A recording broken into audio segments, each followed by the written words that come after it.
অনেক দিন ধরেই ইচ্ছে ছিল এমন কিছু কেনার। মিশোতে অনেক দিন ধরে উইশ লিস্ট করে রেখেছিলাম। আগস্টের সেল আসাতে দেখলাম ভালোই দাম কমেছে, তাই অর্ডার করে নিয়েছিলাম। এখন তো জানো এই ধরনের জিনিসগুলো কতটা রয়েছে।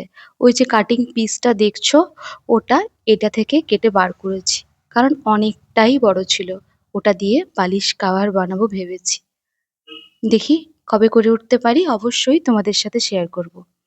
পাতিয়ে নেওয়ার পরে জিনিসটা আমি এখানে কুশান রাখলাম। ওই কাভারটাও সাথে নিয়েছি। কেমন লাগছে অবশ্যই জানিও। আর হ্যাঁ, এটা কিন্তু ঠিক শোবার জন্য ছিল না। এটা ছিল ওই আরাম কেদারার চেয়ারগুলোর যে প্যাটার্নে পাতানো হয় ওপরে, ওরম টাইপ। নিচের লেসটাকে ধার দিয়ে খুলে ওরম করে নিচে লাগিয়ে দিয়েছি। লুকটা কেমন লাগছে দেখো। আমার অনেক দিন ধরে এই ভাবনাটা ছিল এরম সুন্দর করে সেট করব। আর সত্যিই কি ভালো মানিয়েছে। তোমাদের কেমন লাগলো অবশ্যই জানিও। আমার তো খুবই ভালো লেগেছে। আশা করিনি এতটা ভালো হলো।